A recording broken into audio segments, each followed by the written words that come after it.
Should Christians talk to God about their problems, or should we talk to our problems about God?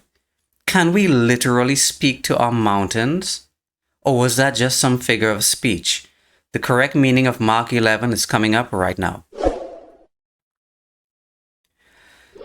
Hi guys, welcome to the channel that gives you biblical answers to difficult questions. Mark 11 verse 23 says, "For assuredly I say unto you, whoever says to this mountain, Be thou removed and cast into the sea, and does not doubt in his heart, but believes that those things he says will be done, he will have whatever he says." So that verse is one of the strongest verses in the Bible to support the Word of Faith movement. And if you've followed my teachings, you know that I am not a fan of the Word of Faith movement. I believe it's a false gospel. And they basically interpret that verse to teach that you must literally speak to your mountains. Don't talk to God about your problems. Rather, talk to your problems about God. Don't go to God and say, "God, my son is on drugs. God, my daughter is unsaved. God, I need a job." Rather, speak to your situation. I command that unsaved child to be saved. I speak healing. I speak prosperity. That's how they interpret that particular verse. And on the surface, it sounds like they have a really good point. It sounds like that's what Mark 11:23 is saying. But today we're going to take a closer look at that, and we're going to treat this like a crime mystery. We're going to put on our detective caps, and we're going to investigate what is the correct meaning of that verse. And we're going to test the Word of Faith interpretation, and we're going to investigate if there are any holes in it, or if it fits. And if it fits, so be it. Alright, so let's suppose a crime was committed. Somebody was murdered, and the police have a suspect in mind. His fingerprints and his DNA were at the crime scene. There is a witness that saw him arguing with the victim a week earlier, so the forensic evidence is against him. He has motive, but there is one problem. He has an alibi. He was out of town when the murder took place, and he has proof that he was out of town. So what is the police supposed to do? They have forensic evidence against him. They have a witness which suggests he might have motive, but he was out of town. They have no choice but to let him go. If his alibi checks out, it does not matter how much evidence is against him. The fact that his alibi checks out trumps everything else. Once there is one hole in the theory, the police have no choice but to throw it out and look for someone else. We're going to do the exact same thing with Mark 11:23. We're going to test the Word of Faith interpretation. Does it check all the boxes, or are there holes in that interpretation? And if so, is there another interpretation that fits better? So again, the Word of Faith interpretation of that verse is that we must literally speak to our problems, our mountains, our situations. And don't pray to God about your problems, but talk to your problems about God. Alright, so let's look at the text. In Mark 11:23, Jesus said, "Whoever says to this mountain, and does not doubt in his heart, but believes what he says will be done, he will have whatever he says." Notice that phrase, whatever he says, appears 3 times. So it's like Jesus is emphasizing, you must say. It's whatever you say. So the text supports the Word of Faith interpretation. Alright, so that's the fingerprint at the crime scene. Good. What about the context? The previous day, Jesus was walking along, he was hungry, and he saw a fig tree, and there was no fruit in the tree. So he cursed the fig tree. And by curse, I don't mean, like the F word or anything about the tree's closer relatives. He pronounced a curse on the fig tree. He said, "No man shall ever eat from you again." And the next day, as they passed by, Peter saw the tree withered away. And he said, "Look, Lord, that's the fig tree that you cursed. It's withered away. Wow." And Jesus was like, "Duh. That's kind of what I've been doing for the past 3 years, Peter. Have you just met me? Hi, I'm Jesus." Actually, no, that's what I would have said. Then Jesus said, "You think that's something? Well, if you have faith in God, You could speak to this mountain and it will be removed and cast into the sea.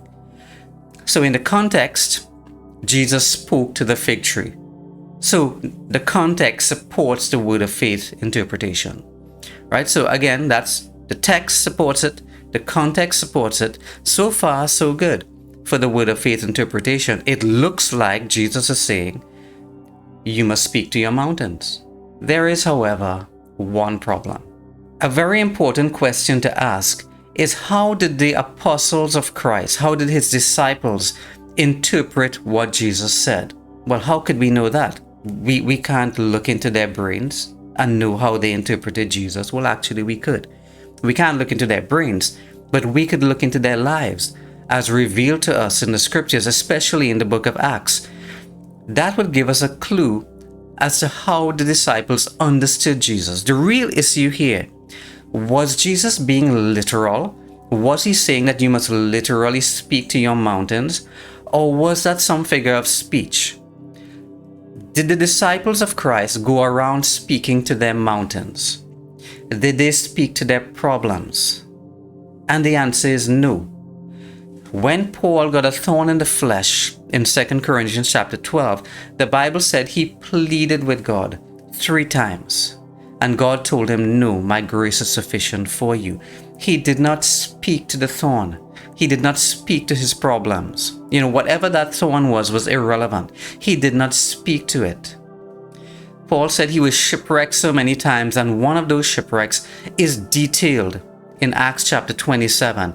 Yet we see Paul in that chapter completely calm and collected and relaxed. We don't see him speaking to the wind and the waves and commanding that shipwreck, to be good or whatever. Peter was in jail. Paul was in jail. Paul and Silas. None of them ever spoke to the jail cells to be opened. They simply prayed. Paul and Silas praised and worshiped God.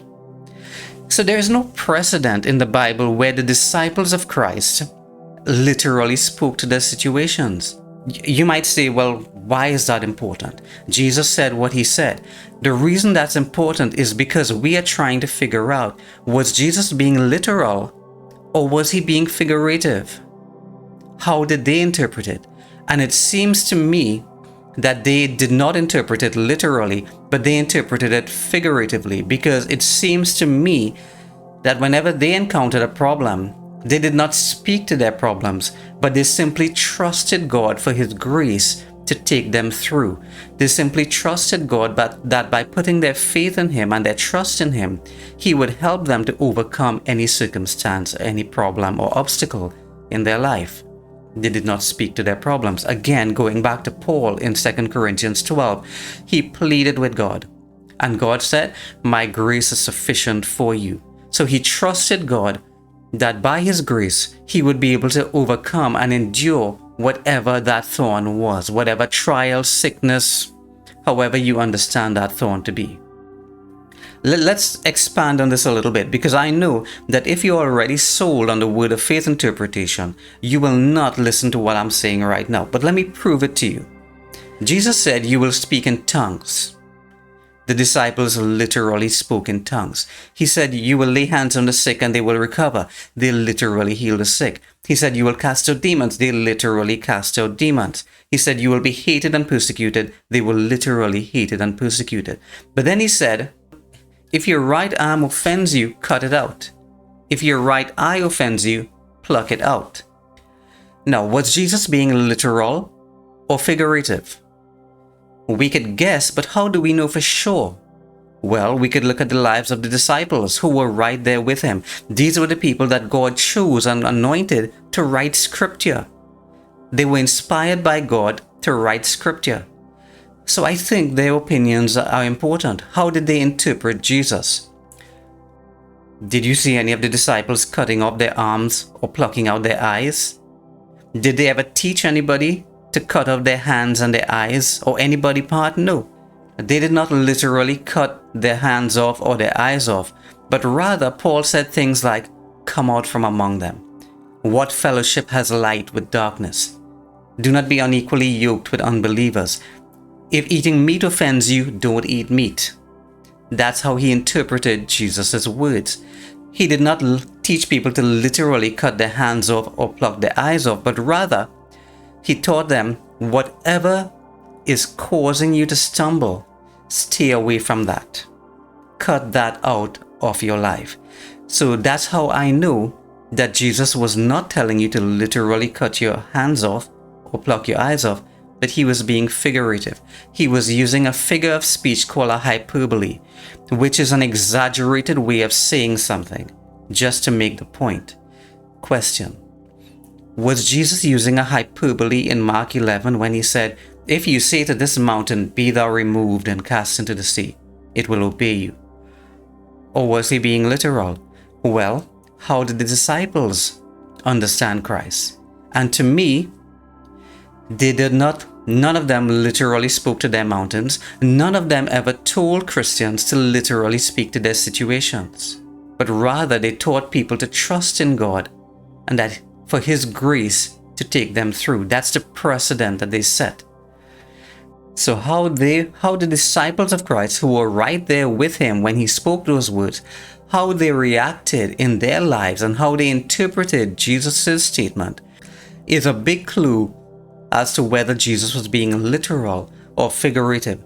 And as far as I could tell, they did not interpret Jesus literally in that particular verse. So that's the main problem in the word of faith interpretation. The text and the context support the interpretation, but there is one flaw.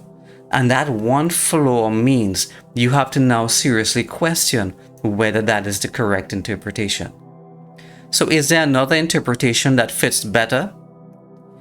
Alright, if you've been blessed so far by this video, feel free to hit that like button. And if you would like to see more videos like it, subscribe to the channel and make sure you click on that bell icon so you will get notified whenever I post a new video. Now, is there another interpretation of Mark 11 that fits better? The Word of Faith movement has a strong interpretation, but all the pieces don't fit. And if all the pieces don't fit, the puzzle is not complete. The puzzle has not been solved. So here's an alternative interpretation. In Mark 11:23, Jesus was not being literal. He was not telling you to literally speak to your mountains or your problems. Rather, he was using a figure of speech called a hyperbole, where he was simply using an exaggerated way of speaking to make a point. He was simply telling them to trust in God. Put your faith in God. Whatever circumstance you go through in your life, trust in God. His grace is sufficient for you, and he will not allow you to be tested more than you are able. And he was simply saying that in an exaggerated way, using a hyperbole. If you have faith, you could move this mountain and cast it into the sea. But he was simply saying that to emphasize how important faith is in our Christian life and how powerful faith in God is. Faith in God means trusting in God and not trusting in ourselves. All right, so let's look at the text again. Starting from verse 22 this time, Jesus answered and said to them, have faith in God or trust in God. That supports the alternative interpretation, right? That you need to trust in God for whatever comes up in your life. If you have adverse circumstances or trials, trust in God for him to give you the grace to endure. Some trials he will remove, some trials he will not remove, and he will simply give you the grace to endure. So verse 23. For I say to you, whoever says to this mountain, be removed and cast into the sea, and does not doubt in his heart, but believes what he says will be done, he will have whatever he says. Whatever you ask when you pray, believe that you receive them and that you will have them. So verse 23 is the hyperbole, is the exaggerated way of speaking. He was simply trying to communicate how important faith is in God. Don't lean to your own understanding, but trust in him with all your heart. And what you really need to do is ask God when you pray. Go to God in prayer and ask him what you want and trust in him that he will take care of whatever problems in your life. Jesus is teaching his disciples that whatever circumstance, whatever problem comes up, faith in God will take you through. And when we look at the lives of the apostles, that's what they did. They simply trusted God for every problem in their life, that His grace was sufficient to take them through. They never spoke to their problems. So that's my interpretation of Mark 11:23.